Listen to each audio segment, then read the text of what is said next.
Bonjour à tous, bonjour à toutes, bienvenue sur Autisme sans tabou. J'espère que vous allez bien. Je reviens avec une nouvelle vidéo dans laquelle je vais partager avec vous, chers parents, une clé que j'applique au quotidien, que j'ai appelée le sens personnel des mots. Alors, si cette vidéo est susceptible de vous intéresser, n'hésitez pas à vous abonner et je vous dis à tout de suite après le jingle. Alors, je suis Geneviève NG et sur ma chaîne, vous l'avez sans doute remarqué, je parle d'autisme. Vivre l'autisme au quotidien par le biais de la vie de mes enfants m'a personnellement amené à trouver des clés que j'applique tous les jours pour pouvoir être une meilleure maman et pour pouvoir accompagner mes petits au quotidien dans cette situation assez vaste, très particulière qu'est l'autisme. Alors, ce que j'appelle le sens personnel des mots, c'est juste être en phase avec ce que je pense lorsque je parle. Donc, pour moi, ce que j'ai appelé le sens personnel des mots, c'est être en phase avec ma pensée au moment où je m'exprime. Donc, mes mots, M-O-T-S, égale à ma pensée lorsque je les prononce. Pourquoi? Parce qu'un mot, c'est toute une histoire. Un mot, c'est toute une histoire. Lorsqu'on parle, nous ne disons pas exactement, ou plutôt nous ne pensons pas exactement la même chose. Le sens d'un mot va au-delà de ce qui est prononcé. Voilà.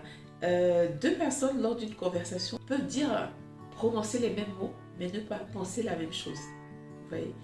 Il est important de se demander ce que l'autre aimerait me faire comprendre.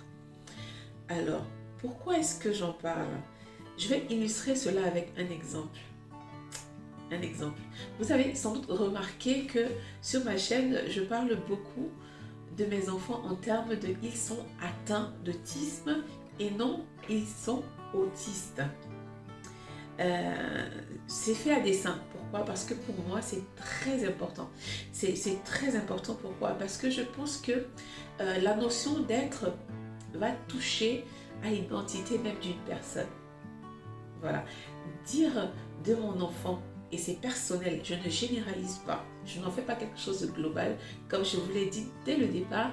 Ici, je partage avec vous ce que j'ai appris durant tout mon parcours avec mes enfants et que je continue à apprendre, mais également ce que je découvre au quotidien et qui fonctionne avec moi.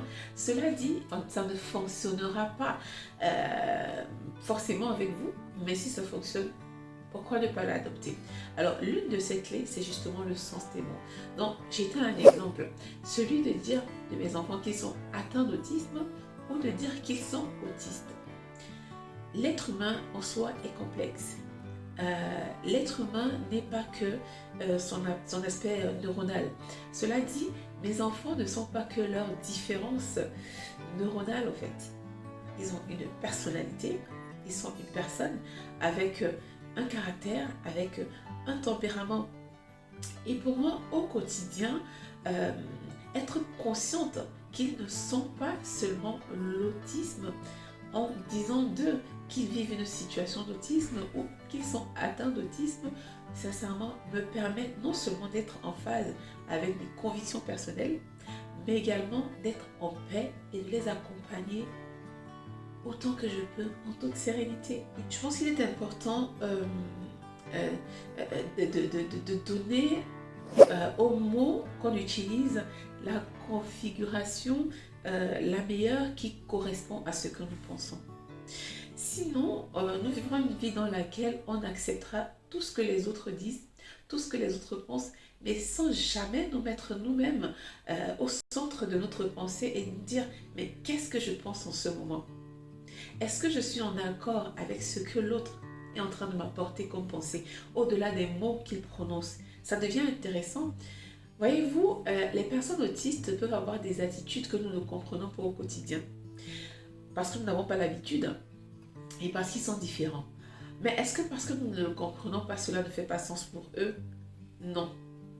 Ou plutôt, pour aller plus loin, Parce qu'il y a des personnes, j'ai déjà entendu ça, qui disent, mais s'il faut dire cela, s'il faut aller dans ce sens-là, alors que dirait-on d'une personne qui dit, je suis caissier, ou je suis caissière, ou je suis médecin, ou je suis infirmière. Alors on dirait, je suis atteint de médecin, je suis atteint de caissière, je suis atteint d'infirmière. Moi, je dis non, parce que le cadre n'est pas le même. Le cadre n'est pas le même. Quoique, dans un certain sens, on pourrait le dire, on ne s'identifie pas à ce qu'on a. S'identifier à ce qu'on a veut dire que le jour où on n'aura plus cette chose, en fait, on aura l'impression qu'on n'existe plus. Pourtant, on va bien au-delà de ce que nous pouvons avoir ou même de ce que nous pouvons faire.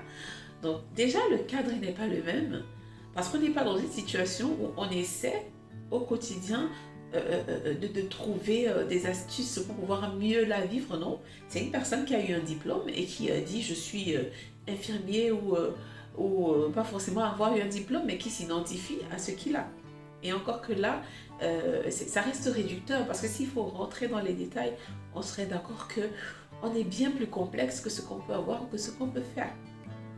Donc pour ne pas, pour qu'on se comprenne bien, cette chaîne, elle existe vraiment pour apporter des petites clés, des petites astuces comme ça que j'utilise chaque jour et qui fonctionnent et que j'ai le désir de partager avec vous.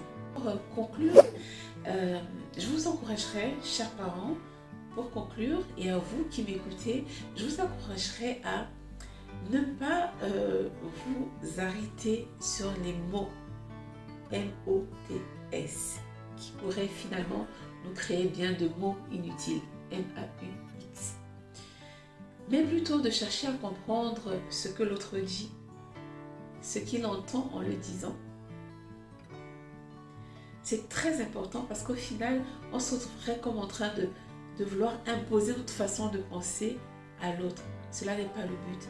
Et cela n'est le but de cette chaîne. Voilà. Mon but est vraiment de favoriser l'épanouissement. Si vous vous retrouvez dans ce que je dis, tant mieux. Si vous ne vous retrouvez pas dans ce que je dis, tant mieux également.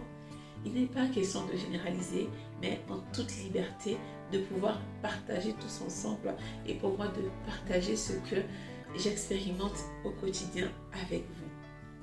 Je termine en vous encourageant, chers parents, à persévérer, à persévérer et à ne pas baisser les bras, car votre épanouissement est lié à celui de votre enfant et la sérénité de votre enfant et même de votre famille dépend de la vôtre. Alors, j'en ai terminé et je vous remercie de m'avoir écouté jusqu'à la fin et à très bientôt pour une prochaine vidéo. Au revoir.